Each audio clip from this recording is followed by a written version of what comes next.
Welcome to Hardline, folks. Major Burdock here. I'm here to comment on something about President Trump and what this means. This comment, incredible. This is great.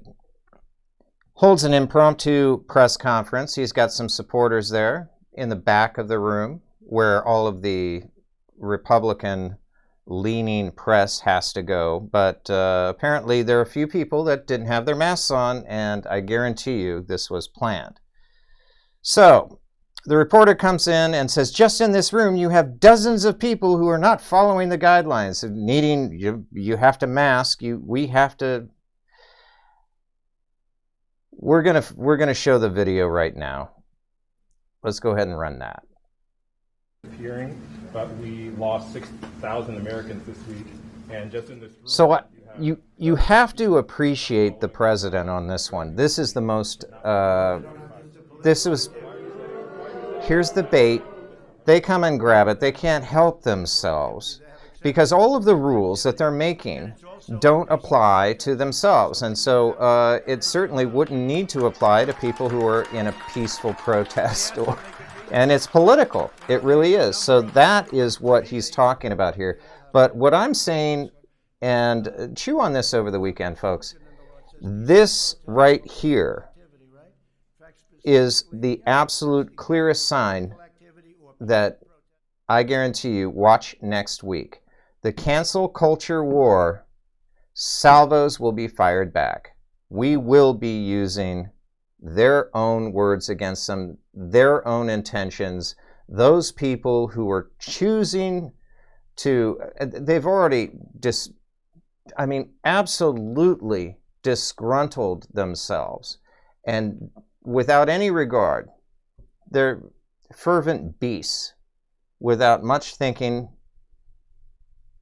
wait until next week. We will be using cancel culture against them.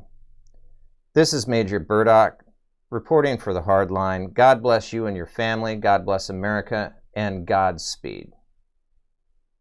Welcome to Hardline. This is Phil again. Today I wanted to attack kind of a weird subject that there might not really be much more than circumstantial connection, but I couldn't help but look into it further.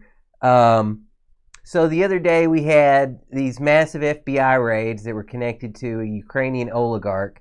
We also had a huge explosion in Beirut within, a matter of hours. And I was wondering if there might be some kind of connection somewhere.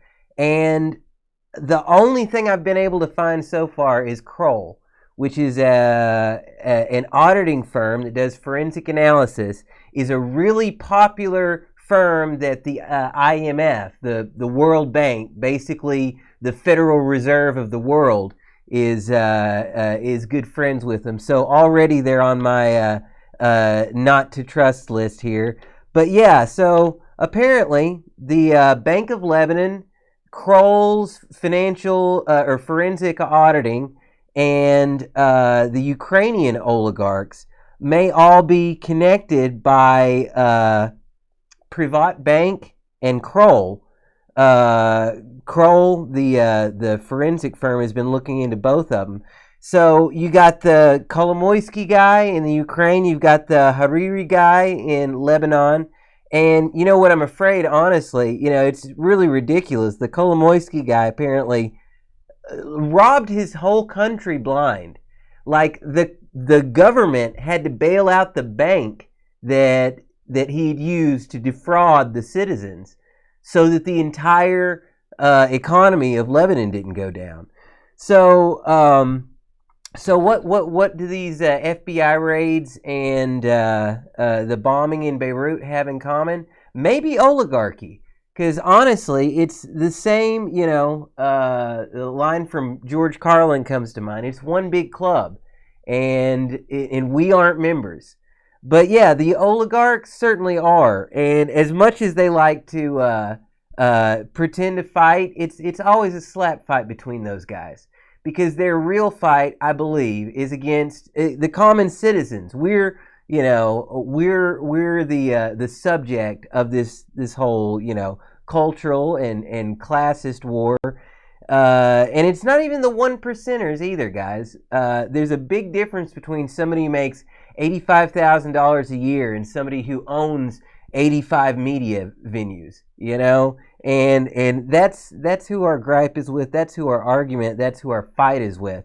But yeah, lastly, I would just like to plug intelligenceonline.com. You can occasionally find some free stuff, but even just looking at the headlines, just look at the headlines and do searches of those names, because I've noticed they'll talk about something and then a week and a half later, that subject is news.